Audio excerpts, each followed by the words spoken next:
Friends, how are you? I hope you will be fine. आज हम start करेंगे GK का क्वेश्चन। उससे पहले हमारे चैनल को लाइक शेयर सब्सक्राइब जरूर कर दें ताकि इससे अच्छे वीडियो हम ला सकें अगली बार। तो बढ़ते हैं अपने क्वेश्चन की तरफ। भारत का संविधान एक हाथ से लिखा गया दस्तावेज़ है, यानी कि एक डॉक्यूमेंट्री है, ठीक है, ना कि मशीन से। इसे मशीन से नहीं लिखा गया बल्कि हाथ से लिखा गया, ठीक है। इसे प्रेम बिहारी नारायण रायजादा ने अपने हाथों से इटैलिक स्टाइल में लिखा था और इसके हर पन्ने को शांति निकेतन के दो कलाकार व्यवहार राम मनोहर सिन्हा और नंदलाल बोस ने अपने हाथों से सजाया था।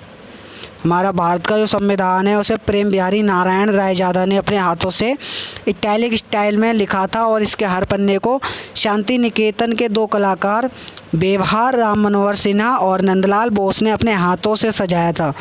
तो हमारा जो भारत का संविधान है वो विश्व का सबसे बड़ा लिखित संविधान है, ठीक है। लिखित, कई देशों के पास उसका खुद का लिखित संविधान नहीं है ना। नेपाल का ही ले लो, नेपाल का बहुत बार चेंज हो चुका है संविधान, ठीक है। कोई नहीं, हम तो भारत की बात कर रहे हैं। इसी के साथ बढ़ते हैं आगे। किताबों की सबसे पुरानी जो शॉप है वो है पोर्टुगल में, यानी कि पुर्तगाल में विश्व की सबसे पुरानी किताबों की दुकान है, ठीक है। इससे पुरानी कोई किताबों की दुकान नहीं है जो कि पुर्तगाल में है। यहाँ पुर्तगाल का नाम आता है तो पुर्तगाल से एक बात और रिलेट करके देख सकते हो। जैसे हमारे जो संयुक्त राष्ट्र के महासचिव हैं एंटोनियो गुटेरेस, वो पुर्तगाली है, ठीक है। वो कहाँ के निवासी हैं? पुर्तगाल के। तो पुर्तगाल को हम महासचिव रहते हैं यहाँ पे, ठीक है। क्वेश्चन आया था जैसे एंटोनियो गुटेरेस कहाँ के निवासी हैं, तो इसका आंसर आ जाएगा पुर्तगाल। और ये बुक्स की सबसे ओल्ड शॉप कौन सी है? पोर्टुगल में, ठीक है। 3 राजधानी वाला देश साउथ अफ्रीका है, जिसकी 3 राजधानियाँ हैं। पहली प्रिटोरिया, ब्लोमफॉन्टेन और केप टाउन। इसकी 3 राजधानियाँ, ठीक है। कई देश की 2 भी हैं, लेकिन ज़्यादातर देशों की एक ही राजधानी है। लेकिन ये एक ऐसा देश है जिसकी 3 राजधानियाँ हैं, ठीक है। आगे बढ़ते हैं इसी के साथ। रोम दुनिया का वो शहर है जिसकी आबादी ने सबसे पहले 10 लाख का आंकड़ा पार किया था, यानी कि जो सबसे 10 लाख सबसे पहले जो जनसंख्या हुई थी वो रोम की हुई थी, ठीक है। तो रोम ने सबसे पहले 10 लाख आबादी का आंकड़ा पार किया था, ठीक है। आगे बढ़ते हैं।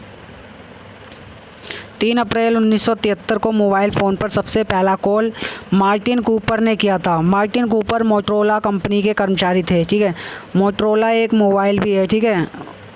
ये कंपनी कई सारे प्रोजेक्ट लॉन्च करती है, ठीक है।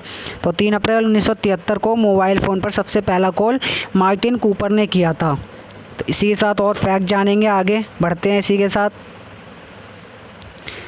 ताजमहल की सालाना कमाई 25 करोड़ रुपए है, यानी कि जो एनुअल इनकम जो ताजमहल, आगरा का ताजमहल जो सालाना इनकम अपनी एनुअल इनकम निकालता है वो 25 करोड़ रुपए निकालता है, ठीक है। इंडियन गवर्नमेंट के खाते में जाता है, जो कि रुपया सीधा। सूर्योदय का देश के नाम से कौन सा देश प्रसिद्ध है? यानी कि जहाँ सूर्योदय एक बहुत ही अच्छा दिखता है ना, जो सनराइज़ होता है वो अच्छा होता है, ठीक है। तो क्या है? जापान है। जापान में कभी भी सूर्योदय देख लेना, मैंने भी यहीं देखा था ऑनलाइन, इसीलिए ऐसे बोल रहा हूँ। खैर, जापान में सूर्योदय का देश के नाम से जाना जाता है जापान को, ठीक है। आगे बढ़ते हैं। किस देश में एक साथ 5 सूर्य दिखाई देता है? तो इसका आंसर है चीन। चीन में आर्टिफिशियल सन है, ठीक है। ये ओरिजिनल नहीं है, ये पाँचों के पाँचों नकली हैं, ठीक है। बस एक ही ओरिजिनल है जो कि पूरी अर्थ का एक सन है, ठीक है। और बाकी सब इनके आर्टिफिशियल है। चीन है, कुछ भी कर सकता है, काफ़ी आगे टेक्नोलॉजी में भी और इकोनॉमी में भी, ठीक है। आगे बढ़ते हैं। रविवार की छुट्टी सन 1843 से आरंभ हुई। रविवार है जो उसकी छुट्टी 1843 से आरंभ हुई। भारत की सबसे पुरानी नदी कौन सी है? इसका आंसर हो जाएगा नर्मदा नदी। गंगा ब्रह्मपुत्र तो इसके बाद में आई। सबसे जो पुरानी नदी है ना वो है नर्मदा नदी, ठीक है। नर्मदा याद रखना। सुप्रीम कोर्ट की स्थापना 28 जनवरी 1950 को हुई थी। जो हमारा सुप्रीम कोर्ट ऑफ इंडिया है उसकी स्थापना कब हुई? 1950 को, ठीक है। जनवरी 1950 को, 28 जनवरी 1950।